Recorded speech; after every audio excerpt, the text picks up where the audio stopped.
with the United States being in control of that piece of land, a fairly large piece of land, you're going to have stability in the Middle East for the first time. And the Palestinians, or the people that live now in Gaza, will be living beautifully in another location. They're going to be living safely. They're not going to be killed, murdered, and having to leave every 10 years, because I've been watching this for so many years. It's nothing but trouble. Everyone's being killed. They're being robbed. It's like living in hell. And they're going to end up having a great home, great families that don't have to get mugged and killed and beaten up and harassed by Hamas and everybody else. And I know we'll be able to work something. And what you just said about the 2000 is fantastic. It's so beautiful. It's music to my ears. But we're going to be able to work something, and I know we'll be able to work something also with I believe, not 100%, but 99%. We're going to work out something with Egypt.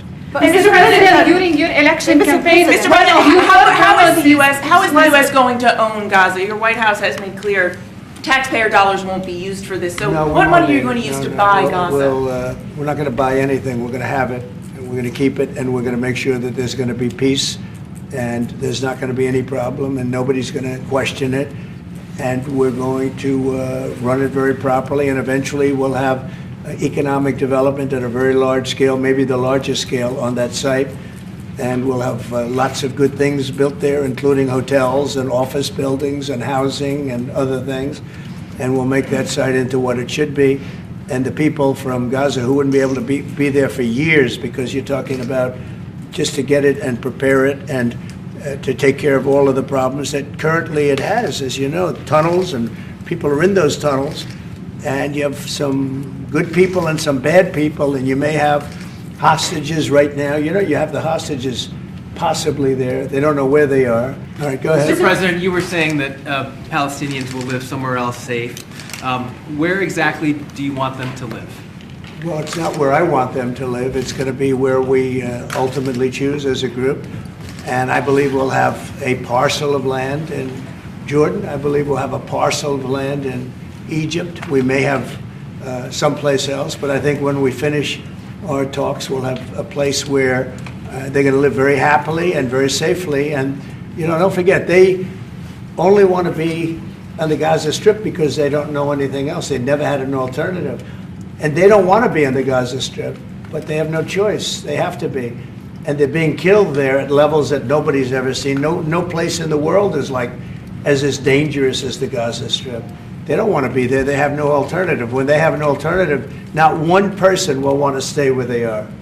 Nobody wants to stay there. They're living in hell. It's a death trap. Mr. President, how do you know that the Palestinians don't want to leave their land? Some people say this is ethnic cleansing.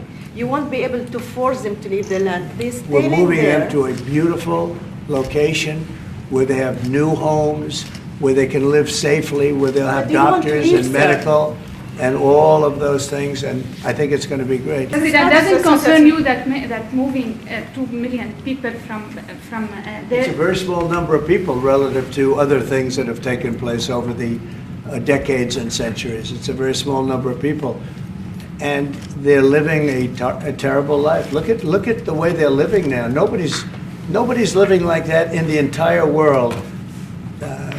They're living under buildings that are mostly fallen down and will continue to fall down, and they're living under. People are being killed every day. The conditions are horrible.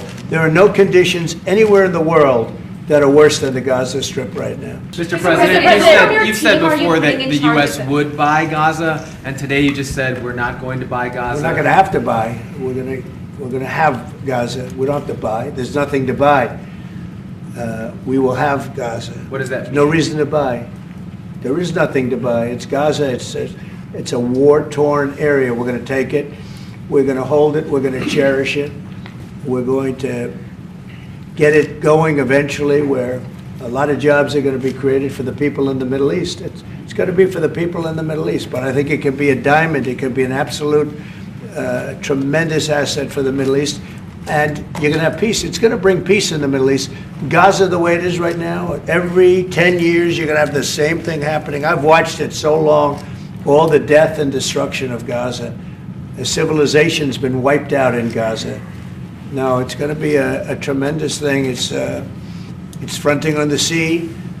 It's going to be a great economic development job. It's going to put people to work, a lot of people to work, and those people are all going to be from the Middle East. Mr. President, what if it does not bring peace to the Middle East? There are many Palestinians, even though you say that everything is going to be beautiful, everything is going to be lovely, they're not going to want to go back. There are going to be people who want to go back and feel like that it is their right to do that. You haven't said, will there be any type of repercussions or anything that happens? We don't think that's going to happen. We think people are going to be very happy, thrilled. A lot of those people that you're talking about are going to end up maybe living there and maybe working there, but it'll be in a different form.